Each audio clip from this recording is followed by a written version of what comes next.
ಕವನವನ್ನು ವಾಚನ ಮಾಡಲಿದ್ದಾರೆ ಶ್ರೀ ಅಯ್ಯಣ್ಣ ನಾಯಕ್ ಪಾಮನೂರು ಇವರು. ಎಲ್ಲರಿಗೂ ನಮಸ್ಕಾರ. ನಾನು ಅಯ್ಯಣ್ಣ ನಾಯಕ್ ಪಾಮನಕಲ್ಲೂರು, ಬರಹಗಾರರು ಮತ್ತು ವಕೀಲರು, ತಾಲೂಕು ಮಸ್ಕಿ, ಜಿಲ್ಲಾ ರಾಯಚೂರು. ನನ್ನ ಕವನದ ಶೀರ್ಷಿಕೆ ಚುನಾವಣೆ.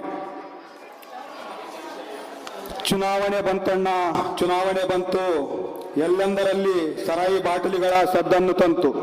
ಎಲ್ಲೆಂದರಲ್ಲಿ ಸರಾಯಿ ಬಾಟಲಿಗಳ ಸದ್ದನ್ನು ತಂತು.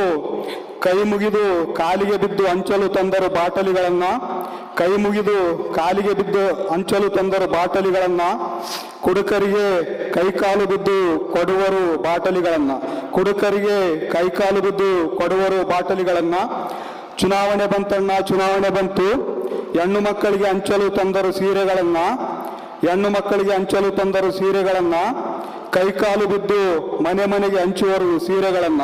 ಕೈಕಾಲು ಬಿದ್ದು ಮನೆ ಮನೆಗೆ ಹಂಚುವರು ಸೀರೆಗಳನ್ನ. ಜನರಲ್ಲಿ ಏನೇನು ಆಶೆಗಳನ್ನು ಹುಟ್ಟು ಹಾಕುವರು. ಜನರಲ್ಲಿ ಏನೇನು ಆಶೆಗಳನ್ನು ಹುಟ್ಟು ಹಾಕುವರು.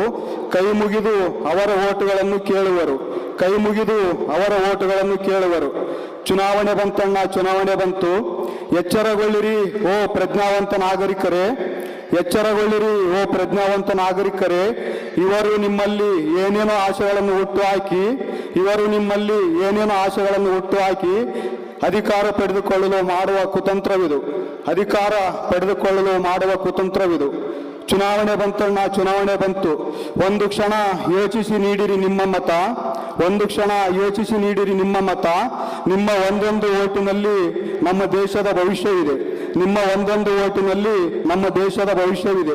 ಧನದಾಯಿಗಳು, ಭ್ರಷ್ಟರು, ಕೋಮುವಾದಿಗಳನ್ನು ಧಿಕ್ಕರಿಸೋಣ. ಧನದಾಯಿಗಳು, ಭ್ರಷ್ಟರು, ಕೋಮುವಾದಿಗಳನ್ನು ಧಿಕ್ಕರಿಸೋಣ. ದೇಶದ ಉತ್ತಮ ಭವಿಷ್ಯಕ್ಕಾಗಿ ನಾವೆಲ್ಲರೂ ಮುಂದಾಗೋಣ. ದೇಶದ ಉತ್ತಮ ಭವಿಷ್ಯಕ್ಕಾಗಿ ನಾವೆಲ್ಲರೂ ಮುಂದಾಗೋಣ. ಒಳ್ಳೆಯ ಪ್ರಜ್ಞಾವಂತರನ್ನು ಆರಿಸಿ ತರೋಣ. ಒಳ್ಳೆಯ ಪ್ರಜ್ಞಾವಂತರನ್ನು ಆರಿಸಿ ತರೋಣ. ಅವಕಾಶಕ್ಕಾಗಿ ಧನ್ಯವಾದಗಳು. ಜನರಲ್ಲಿ ಜಾಗೃತಿಯನ್ನ ಮೂಡಿಸ್ತಕ್ಕಂಥ ಕವನವನ್ನು ವಾಚನ ಮಾಡಿದಂಥ ಶ್ರೀ ಅಯ್ಯಣ್ಣ ನಾಯಕ್ ಇವರಿಗೆ ಅಭಿನಂದನೆಗಳು.